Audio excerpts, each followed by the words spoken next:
Donc, moi, ce que je vais vous proposer maintenant, c'est effectivement qu'on parle de la S3000N, donc, qui est la colonne vertébrale de tout ce principe. Donc, je vais juste replanter rapidement le contexte, effectivement. Donc, on l'a évoqué tout à l'heure quand on parle de soutien logistique intégré et d'ASL.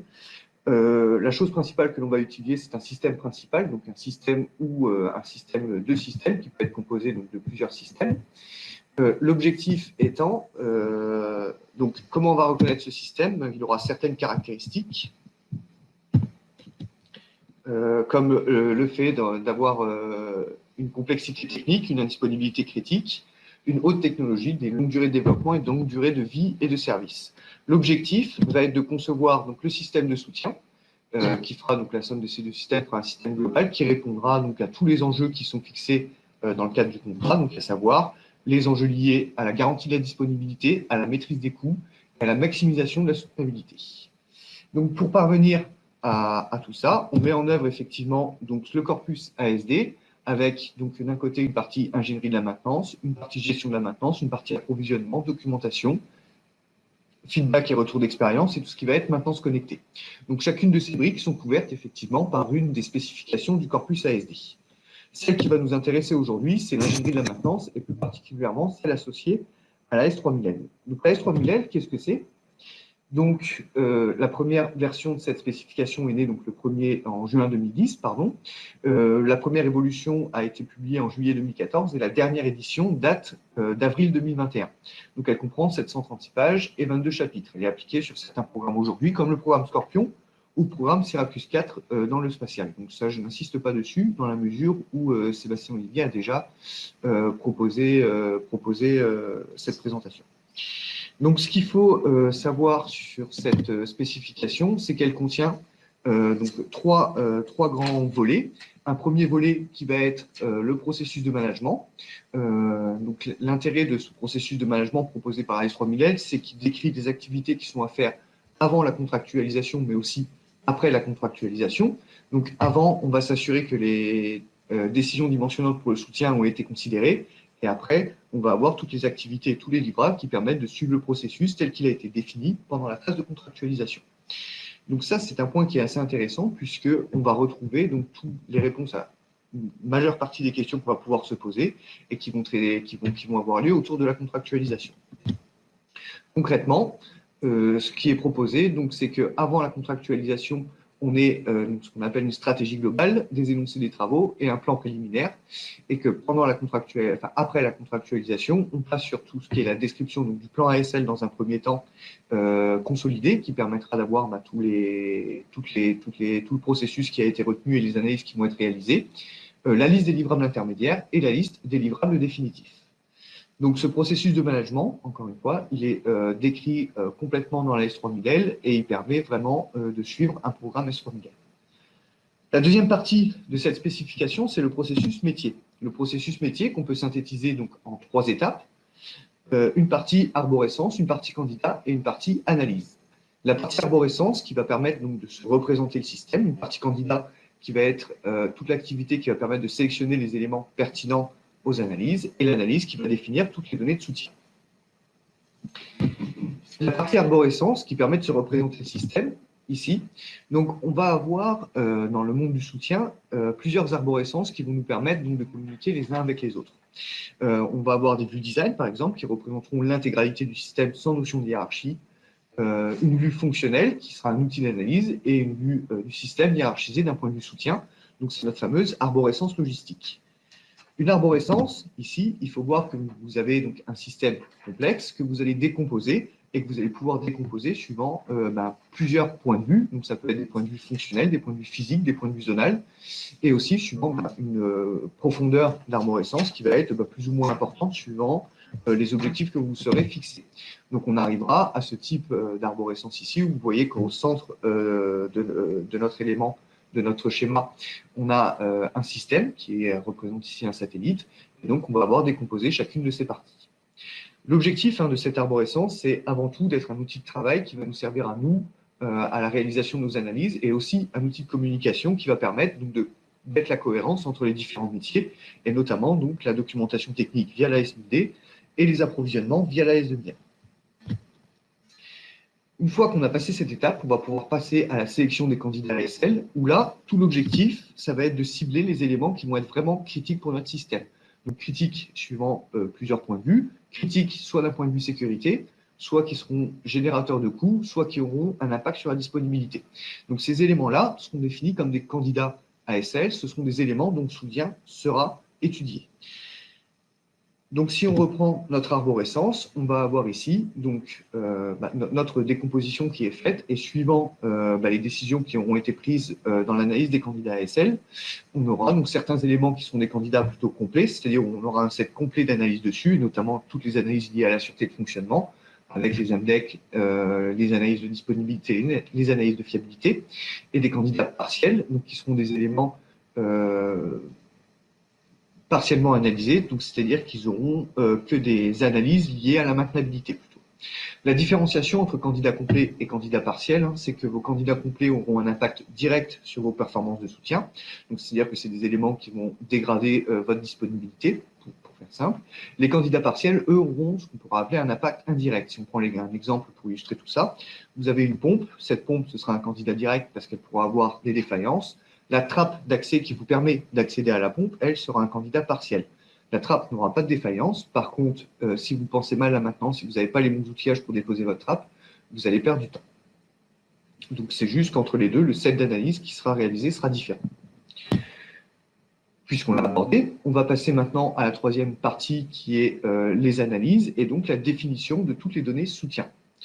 Ces analyses, pour synthétiser, on peut ranger, donc il y a une vingtaine d'analyses qui est préconisée dans la S3000L. Donc on parle d'analyses bien connues comme les analyses AMDEC, la fiabilité, la disponibilité, les analyses LoRa, la maintenabilité, on a des analyses d'obsolescence, des analyses de simulation de scénarios, etc., etc. Ces analyses, donc, elles vont être rangées dans trois grandes catégories qui vont répondre à trois grandes questions. La première question qu'on va se poser, c'est le pourquoi. Donc, quels sont les événements qui vont générer des besoins en soutien sur mon système? Donc ici, on va retrouver des analyses type AMDEC, fiabilité, analyse des dommages et des événements spéciaux, etc. Une fois qu'on a identifié ces éléments qui vont générer des activités de soutien, on va se demander comment je vais pouvoir y répondre. Est-ce que je vais, par exemple, faire un échange du composant, faire une réparation? Est-ce que je vais changer l'élément supérieur, etc. Donc, ce comment, ici, on va retrouver ici dans toutes les analyses de tâches de maintenance qui vont nous permettre de caractériser les tâches de maintenance. Et la dernière étape, c'est le quoi. Donc, une fois qu'on a sélectionné, analysé, identifié des alternatives, on va se demander quelle est la meilleure alternative, l'alternative optimale pour chaque scénario qu'on aura identifié.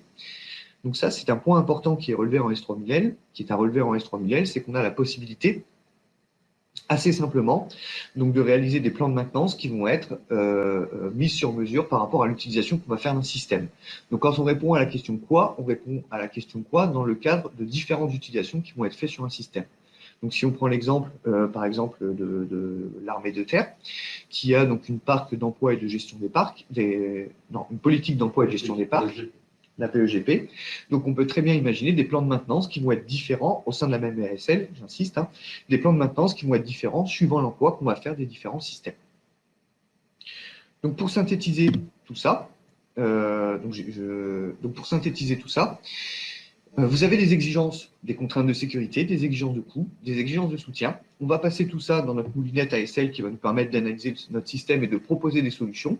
Et ensuite, donc, on va constituer cette BASL qui sera donc une base de données qui permettra d'alimenter tous les métiers qui vont se retrouver en aval. Donc la documentation, la formation, on pourra initialiser des GMAO avec, etc., etc. Donc tout l'objectif, c'est vraiment de réussir à concevoir le système de soutien qui répond aux exigences qui sont formulées dans la phase de contractualisation. Le troisième et dernier point, ici, qui est donc le modèle de données.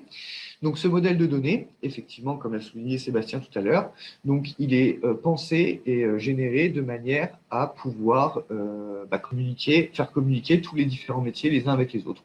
Donc, il s'appuie sur la technologie donc, UML et on a une couche supplémentaire qui est le PLCS et qui est compliante avec la P239 de l'ISO 10303. Donc, tout l'objectif de cette spécification, c'est effectivement donc, d'analyser un système et de concevoir un système de soutien qui va permettre de générer des données qui seront réutilisées par l'ensemble des métiers qui vont se retrouver en aval. Donc j'en ai terminé pour cette présentation de la S3000L.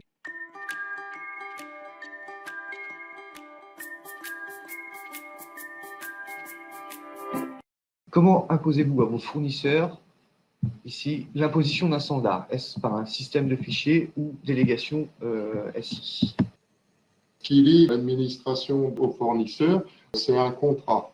Dans le contrat du matériel en question, certaines exigences portent sur la mise en œuvre de tel ou tel standard, donc de telle ou telle spécification.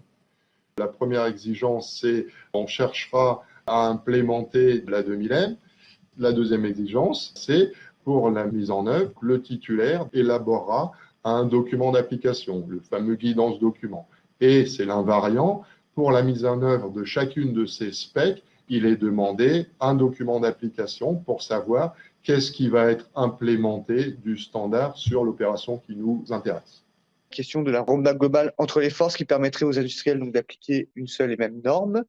C'est tout l'objet de la présentation introductive. Cette cellule est là pour promouvoir au sein de l'État l'utilisation de ces référentiels. Donc, bien évidemment, tous les milieux vers l'utilisation de ces standards. Sur les deux planches qui concernent donc les implémentations historiques et puis actuelles, on a pu remarquer donc sur les actuels, pour les deux programmes de bâtiments, donc un de surface et un sous la surface, la FTI et le Barracuda, nous avons proposé avec notre partenaire Naval Group la mise en œuvre de la S3000L, mais la mise en œuvre de la S3000L pour la partie méthodologie, donc pour la partie process et process ASL. Pour la partie données, nous n'avons pas proposé la mise en œuvre de la donnée S3000L. Pourquoi? Parce que le MCO naval, donc le SSF, à ce jour est contraint par l'outil SIGL. Le SIGL qui repose sur un modèle des données historique qui est la 1388-2B. Le modèle de données est cohérent entre les S-Series. Pourquoi le besoin de PLCS pour communiquer entre les différents métiers? Son principal avantage, c'est qu'il permet une consolidation des différentes données. Il consolide les différents flux, des flux émanant de différents métiers. Et dans l'avenir, il permet de rapprocher la phase de design, qui actuellement est hors scope du Common Data Model. L'idée, c'est de travailler, et c'est fait sous couvert du DMEWG, donc la PSS Task Team, qui a vocation à réaliser des mappeurs, des ASD vers PLCS, des ASD spécifiques, mais surtout du Common Data Model vers PLCS, pour avoir une maîtrise de la donnée de bout en bout, dès le départ jusqu'à son utilisation. Merci. Niveau des DGA, avec qui vous benchmarkez les approches? Avant d'imposer la mise en œuvre de tel ou tel standard dans un contrat, il y a une phase d'accompagnement avec le partenaire industriel. L'idée, c'est pas d'imposer brutalement, c'est que tout le monde y trouve son compte. Quand je vois que une procédure de maintenance, on s'échange encore des données papier ou même des données papier scannées via mail, le maintenancier se tape un travail inutile, puis il est fait en miroir par le partenaire industriel. Avec les technologies informatiques d'une part et ces standards d'autre part, il y a des façons d'être beaucoup plus efficient. Et donc, je vais passer sur les deux dernières questions et on s'arrêtera. Donc, est-ce que la DGA a demandé le respect des S-Series pour le programme HIL?